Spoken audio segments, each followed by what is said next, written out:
أجمعين أما بعد فأعوذ بالله من الشيطان الرجيم بسم الله الرحمن الرحيم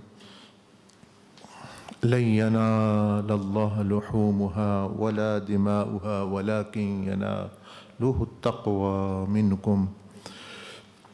صدق الله العظيم اللهم صل وسلم وبارك على سيدنا محمد وعلى آله وصحبه الحمدللہ اللہ سبحانہ و تعالی کافر کو بھی مسلمان کو بھی تمام انسانوں کو زندگی میں بے شمار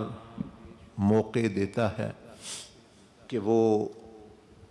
ہدایت کے راستے پہ آ جائیں، وہ اصل مقصد زندگی اور اپنی دنیا اور آخرت درست کر لیں۔ ان میں بہت سارے مواقع ہوتے ہیں، کبھی مصیبت بھیج کے بھی اس کا بھی یہ مقصد ہوتا ہے کہ بندہ واپس اللہ پاک کی طرف رجوع کرے، کبھی نعمت دے کر بھی کہ اس کو پتہ چلے کہ کوئی ذات ہے جو مجھے نعمت دے رہی ہے، تو اگر وہ ذات فرما رہی ہے کہ اصل نعمتیں آنے والی ہیں تو میں اس ذات کی بات کو اہمیت دوں کہ یہ تو ادنا قسم کی نعمتیں ہیں اور آخرت کی نعمتیں باقی اور اعلیٰ ہیں۔ اسی طرح اللہ جل مجدہ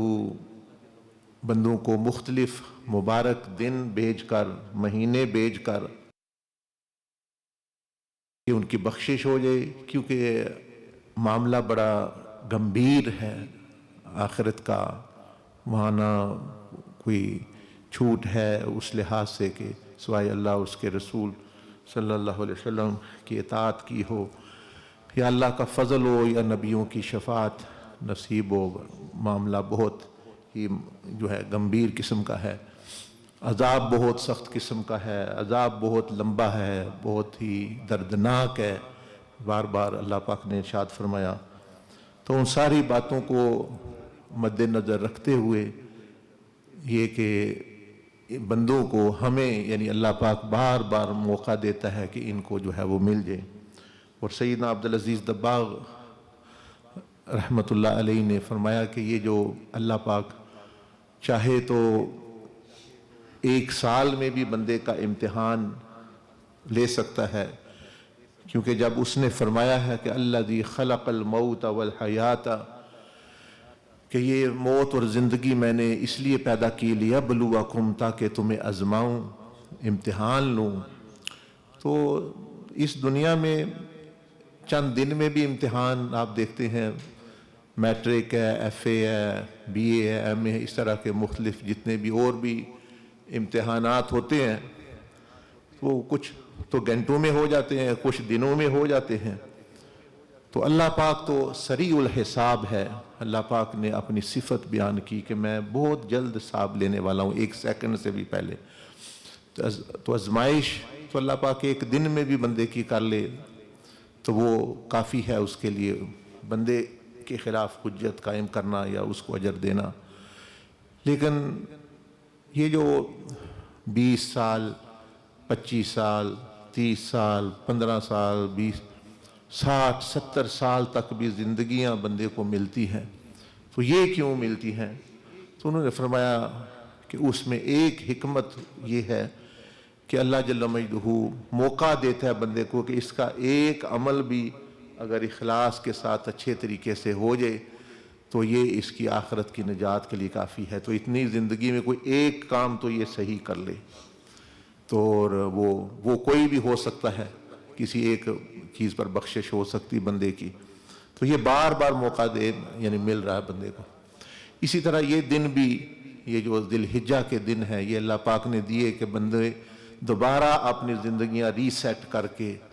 زیرو سے شروع کر کے، بلکہ کریڈٹ سے شروع کر کے، جس طرح ایک بندہ ہوتا ہے تو وہ کہتا ہے ٹھیک ہے جی آپ کا زندگی بھر کا قرض ہے، سال میں آپ نے جو ہے 10 لاکھ قرض چڑھا لیا ہے، میں آپ کا وہ قرض ادا کر دیتا ہوں۔ تو یہ بڑی نیکی ہے کہ اس نے زندگی بھر کا، سال بھر کا قرض بندے کا اتار دیا، جو اس سے جو ہے وہ اگلے 10 سال میں بھی نہ اترتا۔ تو یہ بڑا ہی اللہ کا فضل ہے اس پر کہ کسی بندے نے ایسا کر دیا، تو بندہ تو بڑا خوش ہوگا میرا قرض اتر گیا ہے، لیکن اگر وہ کہے کہ بھئی آپ کا قرض میں نے اتار دیا اور ساتھ جو ہے 10 لاکھ میں آپ کو اور دے دیتا ہوں، آپ اپنی زندگی کو درست کر لو، تو وہ دیکھے وہ کتنے بڑا انعام ہے، کتنا بڑا احسان ہے، کتنا بڑا کرم ہے کہ تھا تو بندہ مقروض، اس کا بھی حقدار نہیں تھا کہ اس کا قرض اتارا جاتا، لیکن اتار کے پھر الٹا اس کو اور دے دیا۔ تو ان دنوں کی برکتیں یا رحمتیں وہ اس قسم کی ہیں۔ مثال کے طور پر نبی علیہ السلام نے فرمایا کہ 9 ذی الحجہ کا جو روزہ ہے، فرمایا اس میں اللہ پاک 1 سال پچھلے کے، یعنی جو بندے نے اپنے بوجھ اٹھایا ہوا ہے گناہوں کا، قرض جو ہے جو چکانا ہے اس نصاب کی شکل میں، فرمایا 1 سال پچھلے کے اور 1 سال اگلے کے گناہ معاف کر دیتا ہے اس کی وجہ سے۔ ابھی اس نے کچھ کیا بھی نہیں، ابھی اس کو خود نہیں پتا میں نے غلطی کرنی ہے، کس طرح کی کرنی ہے، گناہ کس طرح کے، تو یہ دیکھیں اس طرح کی رحمت کی مثال نہیں ملتی، اس طرح کے کرم کی مثال نہیں ملتی کہ ابھی بندے نے کچھ کیا بھی نہیں، گناہ نہیں کیے، کرنے ہیں اس نے سال میں، تو سال میں اللہ پاک پہلے ہی اس کو معاف کر دے۔ تو ایسی ذات واقعی لامحدود رحمت، لیکن اب میں اور آپ اسے فائدہ نہ اٹھائیں تو پھر جو ہے وہ ہماری اپنی بدبختی ہے، ادھر تو معاملہ جو ہے یہ جاری ہے اس طرح۔ تو اس طرح بار بار موقع ملتا ہے، اور پھر ہم دیکھتے بھی رہتے ہیں کہ آئے دن کوئی نہ کوئی ہم سے اٹھ جاتا ہے، کسی نہ کسی کا جنازہ ہو رہا ہے، کسی کوئی نہ کوئی مر رہا ہے۔ یہ بھی نہیں ہے کہ ایسی بات بھئی کوئی انبیاء کر کے اب یہ غیب کا معاملہ، موت کوئی غیب کا معاملہ نہیں، رات دن آپ تجربہ کرتے ہیں۔ اگر تو یہ غیب کا ہوتا تو لوگ پھر بھی ہوتا جی پتہ نہیں جاتے ہیں نہیں جاتے، کیا ہونا ہے کیا نہیں۔ اب رات دن ہم دیکھ رہے ہیں، ہر ہفتے ہر مہینے کسی جاننے والے کا جنازہ جو ہے کہ اعلان ہو رہا ہے، وہ مر رہا ہے، آخر کہیں جا رہا ہے۔ تو اللہ پاک نے حضرت عثمان غنی رضی اللہ تعالیٰ نے فرمایا کہ آخرت کی جتنے معاملات وہ غیب میں رکھے ہیں، موت کو جو ہے وہ ظاہر کر کے رکھا ہے۔ موت بھی آخرت کا معاملہ ہے کہ روح کا نکلنا اور بندے کا دنیا سے جانا، لیکن یہ معاملہ اللہ پاک نے بندوں کے سامنے کر دیا ہے۔ چلو ایک چیز ان کے سامنے رہے، ان کی آنکھیں کھلے، آخر یہ بندہ کدھر چلا گیا ہے، آخر اس کا مال دولت اس کو کیوں نہیں بچا سکا، آخر ڈاکٹر اس کو کیوں نہیں بچا سکے، اس کو ماں باپ کی دعائیں کیوں نہیں بچا سکیں، اس کو کوئی نہیں بچا سکا۔ جب اللہ پاک نے جب لے کے جانا ہے، اذا جاء اجلها لا يستأخرون شيئا ولا يستقدمون ساعة ولا يستقدمون، کہ ایک سیکنڈ بھی آگے پیچھے نہیں ہو رہا۔ تو آخر وہ بندہ پھر کدھر جا رہا ہے؟ تو یہ یاد رکھیں کہ باقی چیزیں غیب میں، اور ایک ان میں سے جو پہلی منزل ہے وہ اللہ پاک نے بندوں کے سامنے رکھ دی، یعنی بندوں کا مرنا، بندوں کا اس دنیا سے جانا، یہ بھی پہلے یعنی سامنے رکھ دیا کہ بھئی یعنی یہ دیکھو تمہارے سامنے ہے بندہ، اب اس کی روح جو ہے وہ چلی گئی ہے، اب اس کا تم جنازہ پڑھ رہے ہو، اب اس کو تم دفنا رہے ہو، تو اب یہ تمہارا معاملہ تمہارے سامنے ہے۔ تو اسی طرح یہ چیز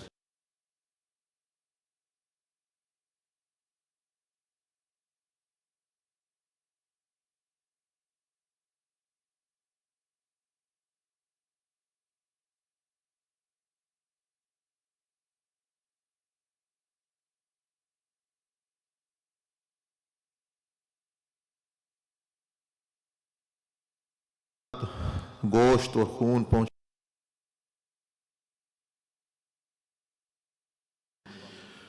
تمہارے اندر کا اور تمہارے دل کا، تو انہوں نے فرمایا کہ اصل تو یہ دیکھیں، ہر بندہ یہ جانتا ہے کہ قربانی اصل میں جانور کی قربانی نہیں ہے، وہ حضرت اسماعیل کی قربانی تھی، ایک انسان کی قربانی تھی، ایک نبی کی قربانی تھی، انسان کی اپنی جان کی قربانی تھی، یعنی ان کی اپنی حضرت اسماعیل علیہ السلام کی قربانی، ان پھر کے یعنی قربانی کے وقت جو اللہ پاک نے حکم دیا وہ تو قربان ہونے کے لیے تیار اپنا لیٹے ہوئے تھے، حضرت ابراہیم علیہ السلام بھی کرنے کے لیے تیار تھے، تو ان کی جگہ جو ہے وہ قربانی بھیجی گئی، جنت سے دمبا بھیجا گیا، جس طرح بھی روایات میں آتا ہے۔ تو یعنی اصل قربانی دمبے کی نہیں ہے۔ ہمارا پہلا ذہن تو یہ مطلب ہمیں درستگی کرنا پڑے گی کہ یہ جو ہمارے ذہن میں آ گیا ہے بھینس کی قربانی ہے یا گائے کی قربانی ہے، یہ اونٹ کی ہے، بکرے کی ہے، جو بھی جانور کی، بھائی ان کی قربانی اصل یہ جانور کی قربانی نہیں۔ یہی تو اللہ پاک فرما رہا ہے لَن يَنَالَ اللَّهَ لُحُومُهَا، کہ گوشت اور خون کا مسئلہ نہیں ہے، یہ بکری کی قربانی نہیں ہے۔ پہلے تو ہمارے وہ سارا جو قربانی کا مقصد ہے وہ اسی سے فوت ہو جاتا ہے، جب شروع میں ہی شروع کی کہانی میں ہی ہمارے ذہن میں یہ بیٹھ جاتا ہے یہ بکری کی قربانی ہے، بس اسی سے مقصد ختم ہو گیا قربانی کا۔ یہ بھینس مطلب ہے کہ بھیڑ ہے یا جو بھی جس بندے نے دینا ہے، گائے ہے، بچڑا ہے، اپنے جو شرعی طور پر بیان ہوئے ابھی ان کی ہو سکتی ہے، جتنے بھی جانور ہیں، اونٹ ہے، دوسری چیزیں گائے، پہلی تو یہ جب بندے نے یہ سمجھ لیا، ذہن میں بٹھا لیا کہ یہ قربانی ان کی ہے، یہ قربانی ان کو ہم نے مطلب قربان کرنا ہے، بس وہیں سے سمجھ لیں کہ قربانی کا مقصد جو ہے وہ فوت ہو جاتا ہے، وہ جو اصل قربانی کا جو مقصد۔ تو اللہ پاک بھی فرما رہا ہے گوشت خون کی، تو گوشت خون کس میں ہوتا ہے؟ نہیں دیکھ، اب اللہ پاک فرما رہا ہے کہ گوشت کی نہیں پہنچتا، خون نہیں پہنچتا، تو گوشت اور خون کس میں ہوتا ہے؟ گوشت اور خون انہی جانوروں میں ہوتا ہے، انہی جانداروں میں ہوتا ہے، بکری میں ہوتا ہے، بھیڑ میں ہوتا ہے، گائے میں ہوتا ہے گوشت خون۔ تو اللہ پاک فرما رہا ہے اس کی بات ہی نہیں ہے۔ اور ہم جو ہے آئے دن بہت پڑھے لکھے لوگ بھی وہ اسی کو سمجھ رہے ہیں، وہی جی قربانی ہو رہی ہے، جی بکری قربانی ہو رہی ہے، جی فلاں کی قربانی ہو رہی ہے۔ نہیں، جیسے میں نے عرض کی کہ اس کی بات نہیں ہو رہی۔ قربانی اصل میں تھی اسماعیل علیہ السلام کی، ایک انسان کی، ایک جان کی۔ وہ اللہ پاک نے کرم کیا تو وہ ایک جانور ان کی جگہ بھیج دیا، تو انہوں نے تو اپنی طرف سے وہ جان کی قربانی دے دی۔ اب جو ہے اللہ پاک نے وہ جانور بھیج دیا، تو انہوں نے وہ جانور جو ہے وہ اپنا ذبح کر دیا۔ اب اس کے بعد جو ہے اصل تو شروع ہونا تھا یہ سلسلہ اس طرح کا کہ ہر ایک بندے میں، خاندان میں جو چیز، جو جان جو سب سے قیمتی ہوتی اس کی اللہ کی راہ میں، یا کم از کم اپنی جان بندے کو بڑی پسند ہوتی ہے، ابھی اپنی جان کی قربانی اللہ پاک کی راہ میں پیش کرے، اپنی جان کو قربان کر دے۔ اب یہ بھی جس طرح اللہ پاک نے ان پر کرم کیا کہ جان کی قربانی نہ لی بلکہ وہ جان، تو ہمیں بھی جو ہے یہ حکم دے دیا کہ تم بھی ہے تو یہ تمہاری جان کی، تمہیں تو جان ہی کی قربانی دینی ہے، تمہیں تو اپنی زندگی کی قربانی دینی ہے، لیکن میں فضل اور کرم کے طور پر اللہ پاک نے فرمایا کہ تم اس کی جگہ کوئی جاندار کوئی قربان کر دو اس طرح کا، تو وہ ایسے ہی سمجھا جائے گا کہ تم نے اپنی جان کی دی ہے۔ تو اصل تو یہ جان کی قربانی ہے، اپنی جان کی، وہ علامتی طور پر جو ہے وہ پھر اس کی قربانی جانور کی جاتی ہے۔ تو یہ اللہ پاک نے ارشاد فرمایا قرآن مجید میں کہ لَن يَنَالَ اللَّهُ لُحُومُهَا وَلَا دِمَاؤُهَا، کہ جانور کی بات یہ نہیں ہے کہ گوشت اور خون نہیں پہنچتا اللہ کو، بات کچھ اور ہے۔ بات کیا ہے؟ بات یہ ہے کہ وہ بندہ اپنی جان کی قربانی پیش کر رہا ہے، اور جان میں جتنا کچھ بندے کے اندر ہے وہ اللہ کی بارگاہ میں وہ پیش کر رہے ہیں۔ تو اب پھر قربانی کی روح کیا ہوئی؟ سیدنا عبدالعزیز دباغ فرماتے ہیں کہ قربانی کی روح یہ ہے کہ سب سے پہلے تو بندہ کیا کرتا ہے؟ فرمایا کہ جو جانور جس کو قربان کرنا ہوتا ہے اس نے، کہ اس کا جو رخ ہے، اس کا جو چہرہ ہے، وہ کوشش کرتا ہے، حکم بھی ہے کہ وہ قبلہ کی طرف کرے، بھئی کہ جب ذبح کرنا ہے قبلہ کی طرف۔ تو فرمایا اصل میں یہ انسان کو یہ سبق دیا جا رہا ہے کہ تم بھی جب قربان تم نے تو کر دیا اپنے آپ کو، لیکن جو ہے اب یہ علامتی طور پر اللہ پاک نے قبول کر لی تمہاری طرف سے، لیکن اب اس کی حقیقت کو تم نے، اس کا جو تقویٰ ہے وہ تم نے پانا ہے۔ تو تقویٰ کیا ہے؟ کہ فرمایا کہ پہلے رخ جانور کا جو ہے وہ اس کا چہرہ قبلہ کی طرف، مطلب کیا کہ وہ آپ کو ریپریزنٹ کر رہا ہے، وہ جانور آپ کا نمائندہ ہے، وہ آپ کی جگہ قربان ہو رہا ہے۔ تو مطلب یہ ہے کہ تم بھی اپنا رخ جو ہے زندگی کا اللہ کی طرف کرو، وہ تو تم قبلہ کی طرف کر رہے ہو، کعبہ جو اللہ پاک کا گھر ہے، تمہارا جو ہے معبود رب تعالیٰ ہے، تم بھی اپنی زندگی کا جو رخ ہے وہ بدلو۔ تو جس طرح جانور کو قبلہ کی طرف لٹایا گیا ہے، تم بھی اب زندگی میں اپنا چہرہ، اپنا ڈائریکشن، اپنا مقصد زندگی بدلو۔ یہ جو تمہیں کھا لیا پی لیا، صبح کیا کھانا ہے، میں نے یہ کمانا ہے، ٹھیک ہے، یہ ضروریات ہیں، مقصد اور ضرورت میں فرق ہوتا ہے، خواہش اور ضرورت میں فرق ہوتا ہے۔ تو مقصد نہ ان چیزوں کو بناؤ۔ یہ ساری چیزیں انبیاء علیہ السلام نے بھی کی، اولیاء اللہ نے بھی کی، کاروبار بھی کیے، ہم سے بڑے بڑے کاروبار کیے، بادشاہتیں کیں اور مطلب حکومتیں چلائیں، لیکن انہوں نے اس چیز کو مقصد نہیں بنایا۔ ہمارا مسئلہ یہ ہے کہ ہم کھانا پینا، چیزیں، بیوی، بچے، ان کو مقصد زندگی بنا۔ اللہ پاک فرما رہا ہے یہ آزمائش ہے، ہم اس کو مقصد بنا کے جی رہے ہیں۔ اللہ پاک فرما رہا ہے یہ زندگی آزمائش ہے، ہم نے اس کو مقصد بنا لیا اس میں۔ تو یہ مسئلہ یہاں تو پہلا جو جانور قربانی کرنے کا جو روحانی سبق حقیقی ہمارے لیے جو ہے، یعنی اصل مقصد، وہ تو ایک علامت ہے، اصل مقصد یہ ہے کہ بندے تم بھی آج کے بعد اپنا رخ جو ہے اللہ کی طرف کرو، اللہ کے رسول صلی اللہ علیہ وسلم کی طرف کرو۔ آج کے بعد انہی کو مقصد زندگی بناؤ، ان کی رضا کو مقصد بناؤ، اور یہ ادھر ادھر بھٹکنا اپنے چھوڑ دو۔ مطلب تمہارا ٹارگٹ جو ہے، تمہارا رخ جو ہے، منزل تمہاری جو ہے بڑی صاف ہو، واضح ہو، کہ ہر معاملے میں مقصد کا کیا مطلب ہوتا ہے؟ مقصد جو ہوتا ہے، میں آپ سے اگر پوچھوں مقصد کا کیا مقصد جو ہے، مقصود جو ہے، یہ لفظ قصد سے نکلا ہوا ہے۔ قصد، قصد کس کو کہتے ہیں؟ یہ مضبوط ارادے کو کہتے ہیں۔ قصد کہتے ہیں، ارادہ کہتے ہیں فلاں نے قصد کیا اس چیز کا، قصد ارادے کو، قصد سے بنا مقصد، مقصد سے بنا مقصود۔ تو مطلب یہ ہے کہ ہر معاملے میں تم نے یہ دیکھنا ہے کہ بھئی اللہ کی رضا ہی کا قصد ہو، ہر کام کرتے ہوئے، کھاتے ہوئے، پیتے ہوئے، شادی کرتے ہوئے، چلتے پھرے، زکوٰۃ دیتے ہوئے، نماز پڑھتے ہوئے، صدقہ کرتے ہوئے، دنیا داری جو آپ معاملات کر رہے ہیں، رشتہ داروں کے ساتھ اس نے سلوک کرتے ہوئے، باہر جا رہے ہیں، اندر جا رہے ہیں، مطلب زندگی بھر کے جو معاملات ہیں، ہر معاملے میں رضائے الہی کا قصد کرنا، یہ اس کا مطلب ہے کہ وہ آپ کا مقصود بن گیا ہے۔ اور اگر ہر معاملے میں آپ نہیں کر رہے، مسجد میں اللہ اکبر کر لی، گھر میں جا کے اپنی کھلی آزاد ذہن کر لیا، جو مرضی ذہن میں آ رہا ہے، جی میں تو وہ کرنا ہے جو برادری کہہ رہی ہے، میں تو وہ کرنا ہے جو لوگ کہہ رہے ہیں، میں تو وہ کرنا ہے جو میرے ذہن میں آ رہا ہے، تو گیا وہ مقصد، شخص ختم ہو گیا۔ اب وہ مقصد اور چیز بن گئی، کیا بن گیا؟ اب وہ نفس جو ہے، خواہش نفس، وہ الہ بن گئی، وہ مقصود بن گئی، کیونکہ اس بندہ پھر اس کو دیکھ رہا ہوتا ہے، میری کیا معاملہ ہونا ہے، یہ میری خواہش پوری ہونی ہے، یعنی اس نے پھر وہ خواہش نفس کو معبود بنا لیا، اللہ کی جگہ وہ رکھ لیا۔ کیونکہ ہر معاملے میں دیکھیں بندہ سوچتا ہے اچھا مجھے کیا ملے گا، دیکھیں نا، ایک بندہ بات کر رہا ہے دوسرے سے، کاروبار کر رہا ہے، فون کرتا ہے، معاملات کرتا ہے، تو وہ کیا سوچتا ہے ہر معاملے میں؟ پیچھے ذہن میں ہوتا ہے مجھے کیا فائدہ ہے اس کے ساتھ تعلق رکھنے کا؟ بس یہی علامت ہے کہ اس نے نفس کو معبود بنایا ہے۔ اگر وہ ہر معاملے میں یہ سوچتا ہے کہ اللہ اس سے راضی ہوگا کہ نہیں، اللہ کیا چاہتا ہے مجھ سے،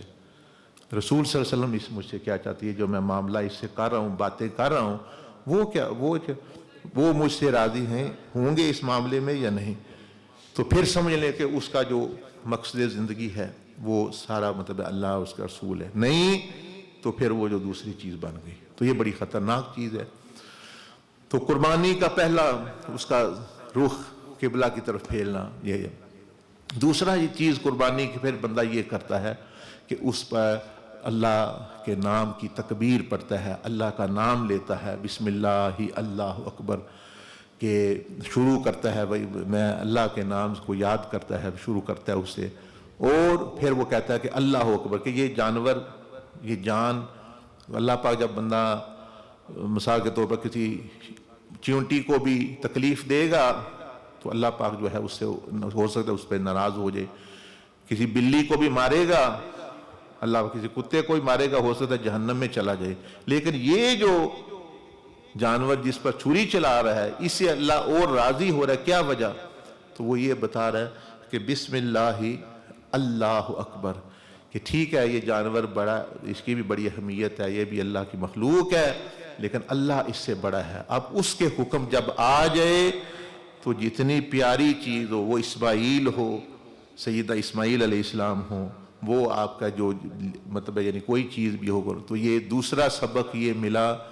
کہ ٹھیک ہے آپ کے دل کی بھی بڑی خواہشات ہیں، آپ کو بھی دولت اچھی لگتی ہے، عورتیں اچھی لگتی ہیں، شہوات جو ہے وہ ان میں کشش ہے، دنیا کے سونے میں کشش ہے، چاندی میں کشش ہے، اور جی مطلب ہے کہ دنیا کی حکومتوں میں کشش ہے، آسائشوں میں کشش ہے. تو اللہ ہمارا یہ تو میں نے مزین کر دی ہیں، زُيِّنَ لِلنَّاسِ حُبُّ الشَّهَوَاتِ مِنَ النِّسَاءِ وَالْبَنِينَ، یہ ہے کشش عورتوں میں.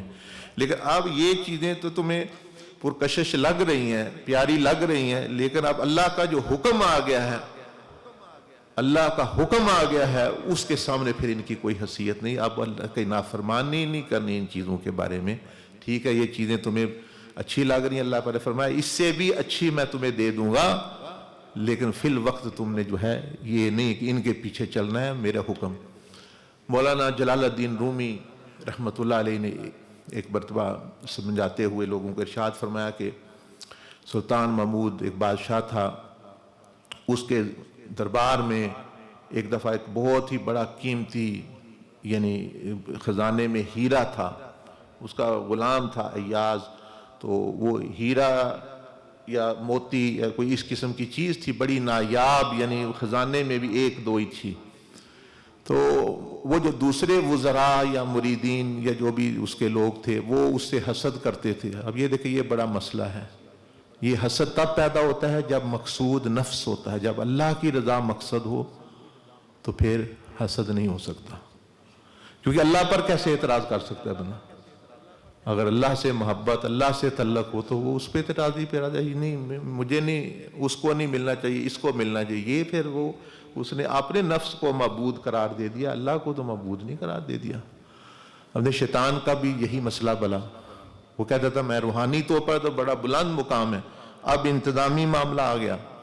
اللہ پاک نے فرمایا انتظامی معاملہ زمین کی خلافت وغیرہ کرنی ہے تو میں نے اس بندے کو نہیں میرے حساب سے تو وہ ہونا چاہیے، میرے حساب سے ایسے ہونا چاہیے، میں تو یہ ہوں وہ ہوں. تو یہ چیز ہوتی ہے. پھر وہ حسد یعنی بنیادی طور پر آ گیا اللہ پر اعتراض. پھر وہ آہستہ آہستہ آدم علیہ السلام سے ہٹ کے اللہ پر اعتراض آ گیا. دیکھیں نا، بات آدم علیہ السلام سے شروع ہوئی، اعتراض کہاں چلا گیا؟ وہ اللہ پاک کی ذات تک چلا گیا. بحث مباحثہ ادھر ہو گیا، اس سے جدا ہو گیا. تو اس لیے یہ بندے بھی اللہ کی رحمت ہے. ان سے جو رولا جو اختلاف ہوتا ہے یہ رحمت. ابھی ان سے اگر آپ نہیں بھی مانے تو کوئی بات نہیں، لیکن اگر جب ان سے آپ ہٹیں گے، آپ پھر نیک لوگوں کے پاس چلے جائیں گے. اگر آپ کا ذہن اسی طرح کا گندا اور حاسد اور مطلب اس طرح کا ہے، پھر ان سے شروع ہو جائے گا. جب ان سے بھی ہو جائے گا پھر آپ اللہ رسول کے ساتھ وہی تعلق پھر ہو جائے گا. تو ذہن کو اور دل کو درست کرنے کی بات ہے. جس کا ذہن اللہ کے نبی علیہ السلام کے ساتھ چلے گا، عام بندے کے ساتھ بھی اس کا ذہن چلے گا، وہ اسی کا نبی علیہ السلام کے ساتھ بھی تعلق ٹھیک ہوگا. یہ نہیں ہو سکتا کہ ایک بندے کا عام بندے کے ساتھ اللہ خراب ہے اور وہ کہے کہ میرا نبی علیہ السلام سے بڑا درست ہے، میرا بزرگوں سے بڑا درست ہے، میرا پیر صاحب سے بڑا درست ہے. ایسا نہیں ہو سکتا. کیونکہ اگر اس کا ذہن ٹھیک ہے تو کیوں نہیں اس کا ذہن چونٹی کے ساتھ ٹھیک؟ اگر وہ ٹھیک ہے تو پھر وہ ٹھیک چلنا چاہیے. اگر نہیں تو پھر یہ صرف وقت کی بات ہے. جب ان کے ساتھ معاملہ پڑے گا ان کے ساتھ بھی اسی ذہن کے ساتھ وہ اختلاف کرے گا اور وہ سارا مسئلہ جو ہے وہ گڑبڑ ہو جائے گا. تو یہ ساری چیزیں جو ہے بندے کو جو ہے وہ ذہن میں جو ہے وہ رکھنی چاہیے. اور یہ قربانی میں تو ہے بہت سارے اسباق ہیں. یہ تو ایک آپ کو عرض کر رہا ہوں کہ مطلب ہے کہ یعنی ہاں مولانا یہ جو روم نے جو فرمایا کہ وہ سلطان محمود کے اس طرح دربار میں دوسرے تھے وہ ہاں حسد یہ یعنی یہ کرنا وہ کرنا. تو اس نے کہا چلو ان کو تھوڑا پتہ چل جائے. اس نے منگایا وہ ہیرا یا نایاب موتی اور پوری لائن جس طرح آپ بیٹھے ہیں 20 بندے، اس طرح کہا جی ایک تھوڑا دیا ایک جو ہے لنگری دی یا پتھر دیا، کہا کہ غلام کو کہا کہ سب وزیروں کے سامنے لے جاؤ، اور سب کو حکم دیا کہ آؤ بھائی باری باری اور اس کو توڑ دو، پاش پاش کر دو۔ اب وہ کروڑوں روپے مالیت کی چیز تھی جو سب کو پتہ تھا، سب بڑے پریشان کہ بھئی یہ کیا بادشاہ، لگتا ہے ہمیں تو آزمائش ہو رہی ہے ہماری اور ہمارا مسئلہ خراب نہ ہو جائے۔ تو سب نے آئے، وہ پیش کیا گیا، تو انہوں نے معذرت کر لی، نہیں بھئی یہ نا سزا مل جائے یا جو کرتے کرتے کرتے کرتے آخر پہ وہ ایاز بیٹھا ہوتا، ایاز کو بھی اس نے کہا کہ یہ تھوڑا ہے، بادشاہ کا حکم ہے کہ اس کو، اس نے فوراً تھوڑا اٹھایا اور وہ پاش پاش وہ کر دیا، وہ ہیرا، وہ موتی، کروڑوں اربوں کا جتنا بھی تھا وہ سارا مطلب ٹکڑے ٹکڑے ادھر۔ شور ہو گیا دربار میں، وہ یہ کیا ہو گیا، دیکھو جی ہم تو پہلے ہی کہتے تھے کہ یہ ایسے ہے، دیکھو اب اس نے کتنا بڑا نقصان کر دیا، اس کو اتنی عقل نہیں، اتنا بڑا۔ تو بادشاہ نے کہا ایاز تم ہی جواب دو، تم نے کیا ہے نا، آپ نے کیا ہے تو تم ہی جواب دو کہ یہ کیوں ایسا کیا ہے، اتنا بڑا قیمتی ہیرا کیوں پاش پاش کر دیا بغیر وجہ کے، بغیر کوئی کی۔ تو وہ ایاز نے کہا کہ بالکل بادشاہ سلامت، یہ جو بات کر رہے ہیں سب لوگ، یہ بات صحیح ہے، یہ بڑا قیمتی ہے، یہ بہت قیمتی ہے، یہ نایاب ہے، اس کی کروڑوں قیمت ہے، ایسا ملنا بھی مشکل ہے، یہ مجھے بھی پتہ ہے یہ نایاب ہے اور انمول ہے اور اس کی قیمت بہت زیادہ ہے، لیکن میرے نزدیک شاہی حکم کی قیمت اس ہیرے سے زیادہ ہے۔ یہ ہیرا بے شک بڑا نایاب ہے، بڑی چیز ہے، مجھے بھی پسند ہے، کشش ہے اس میں، قیمت ہے اس میں، لیکن شاہی حکم جو ہے اس کی قیمت میرے نزدیک زیادہ ہے۔ کوئی شاہی حکم آ گیا آپ کا، حکم کے سامنے کوئی ہیرے کسی چیز کی کوئی گنجائش نہیں، کوئی اہمیت نہیں۔ تو یہ مولانا روم نے رحمۃ اللہ نے یہ قصہ سنا کہ یہ سبق دیا ہمیں، وہ یعنی بتایا انہوں نے فرمایا کہ یہ دنیا بڑی اچھا کشش والی ہے، اس میں عورتیں بڑی خوبصورت ہیں، اس میں دولتیں ہیں، اس میں شہرتیں ہیں، اس میں سونا ہے، اس میں مکانات ہیں، محلات ہیں، تو بہت ساری چیزیں ناجائز طریقے سے آپ کو حاصل ہو سکتی ہیں۔ تو جائز طریقے سے تو اللہ نے ویسے اجازت دی ہے، جہاں ناجائز کا معاملہ آ جائے تو ٹھیک ہے، دل کو سمجھاؤ کہ واقعی یہ بڑی قیمت ہے، مجھے بڑی کشش ہے اس میں، لیکن جو شاہی حکم ہے اللہ کا حکم، جو شاہی حکم ہے وہ آ رہا ہے، بس اس تھوڑے کو لے کے اس خواہش کو پاش پاش کر دو، اس خواہش کو جو ہے ختم کر دو، اللہ تمہیں خود اس کے بدلے جو ہے وہ چیز دے گا، اور اس سے بھی اعلیٰ چیز دے گا، اس سے بھی اعلیٰ نعمت دے گا۔ یہ نہ سوچنا کہ یہ چلی گئی تو میرا کیا بنے گا، مجھے نہیں ملے گا، بلکہ اس سے بھی اعلیٰ چیز تمہیں دے گا، کیونکہ اللہ کسی کا ادھار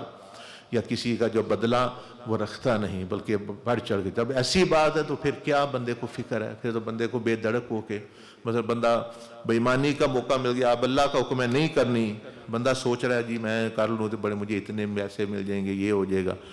اگر وہ نہیں کرے گا اللہ کا حکم سمجھ کے اس کو توڑ دے گا، اس کو پاش پاش کر دے گا، اللہ پاک اپنے پاس سے دے گا، اپنے پاس سے دے گا، اپنے ذائقے سے دے گا۔ عورت ہے، عورت سے آپ کا تعلق بن رہا ہے، عورت اچھی لگ رہی ہے آپ کو، ناجائز تعلق ہے، اللہ کا حکم سمجھ کے آپ نے تو مطلب ہے یعنی اللہ جل مجدہ اس بندے پر فضل کرتا ہے۔ تو اس طرح مثال لے لیں ہر ایک کی۔ تو قربانی میں بے حد سبق سیدنا عبدالعزیز دبار رحمۃ اللہ نے دیے، ایک یہ دو سبق آپ کو جو انہوں نے فرمایا کہ رخ اس کا جو ہے اس طرف ہوتا ہے، اور بسم اللہ سے وہ شروع ہوتے ہیں، اللہ اکبر، یہ وہ شرف ہے کہ بندے کی کامیابی چاہتے ہیں، رخ جب ٹھیک کر لیا ہے تو بسم اللہ کہ اب جو ہے ذکر میں اور حضوری میں رہو، جس طرح یہ قربان تم نے کیا خواہش کو اپنا، اس کو قربانی کو قربان، یہ بڑی قیمتی چیز ہے لیکن آپ نے قربان کر دی، تو اسی طرح دوسری چیزیں بھی جو آپ کو قیمتی لگ رہی ہیں، اچھی لگ رہی ہیں، ہے وہ خواہش نفسانی، لیکن ان کو قربان کر دو، اللہ کا حکم سمجھ کے، شاہی حکم سمجھ کے قربان کر دو۔ اور بھی اس میں انہوں نے ماشاءاللہ اس کی حکمتیں بیان کی، بس اللہ پاک مجھے بھی آپ کو توفیق عطا فرمائے اور ان چیزوں کو سمجھنے کی، جزاکم اللہ احسن، سنتیں ادا فرمائے ماشاءاللہ۔ استغفر اللہ العظیم۔